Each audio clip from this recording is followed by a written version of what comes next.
Time now 7:42 and new this morning. Fall is here, as you can see, but cold weather doesn't mean your plants have to suffer. Here to talk about some tips is Mark Holath from Bell Nursery. Mark, thanks so much for being with us this morning. Thank you. Absolutely beautiful, so colorful this morning. As I just said, your plants don't have to suffer. Mine have already started to suffer a little bit. What am I doing wrong? Well, now's the time of the year where they're going to start to go dormant. The first thing you want to do, obviously, is if you have any patio plants that are perennials, get those into the ground now. Okay. Any other perennials that you have in your garden, you need to get a good 2 to 3 inches of mulch on them so they'll be warm for the winter. Just let them go dormant for this time of year and they'll be fine when they come up in the spring next year. Let's talk about preparing our yards for fall. What do we need to do? You want to just make sure you're getting any tropicals that you might have outside need to come inside so they can get acclimated to the weather, get all those patio pots, like I said, into the ground, get that mulch laid, and you'll be good going. All your plants will be fine from that point forward. Are there any varieties that do well in this type of weather? Outside? Cabbage and kale will last you a little bit longer into mid-November, but other than that, everything that's a perennial is just going to go dormant for the rest of the season. So the mums that we see out on people's porches, they're everywhere throughout my neighborhood. Those are an annual. Okay. You can get them into the ground, but they're an annual. Okay. All right. But we do want to bring that color on the inside. Absolutely. And down in the front, if you look, we've got some beautiful floor plants, the crotons, the cordyline. We've got some nice peace lily. It brings that nice fall color into your home. And let's talk about some of the other items that you brought in. The fall color is just absolutely beautiful. We have ornamental peppers that make nice standalone pieces, and we have some kalanchoe and some celosia and some begonias and African violets, and all of these are great for the indoor. Medium light in the house is not a problem.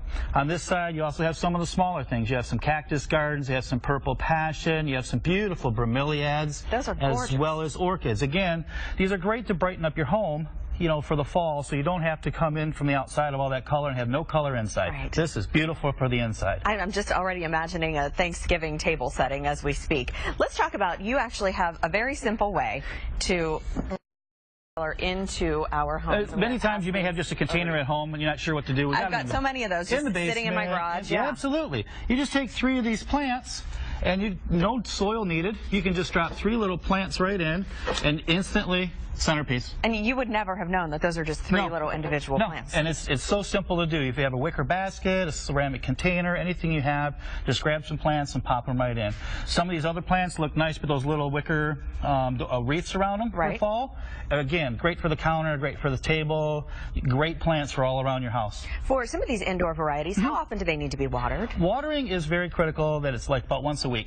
You don't want to overwater. Just once a week? And it's one of those things, you test the soil to make sure it's moist, but not flooded, and about once a week. Just keep all your plants away from drafts, cold drafts and heat drafts. And are there ideal temperature settings for some of these plants? Household temperature is perfect. Okay. Absolutely perfect. All right. Now, I also want to bring up here something special that you brought in here, so give me 1 second. While we're doing that, Mark, tell us a little bit about what we should be doing with our plants during a frost advisory like we have right now. Perennials will be absolutely fine with frost advisory. Really? Your annuals this time of year, if you have any annuals left, a couple frosts from now, they're not going to really survive any more frost, but you can cover them. Okay. But an annual is an annual. It has to be planted every single year. And covering them with? A sheet, newspaper, styrofoam. Some people have those styrofoam like rose protectors or tomato protectors. Those are fine too. Okay, very good. Before we run out of time, can you guess what this is? These are our new poinsettias. They'll be here shortly. This is really rare to see this time of year. Locally grown. Okay. Now everything here can be purchased at Home Depot. Okay. All of it. And how were you able to grow this locally already? We have a greenhouse facility, and we started many months ago. Many months. So you've been planning for this for quite some time. Absolutely. Absolutely beautiful. Mark Holath from Bell Nursery. Thank you so much for being with us this morning. Enjoy. Great meeting.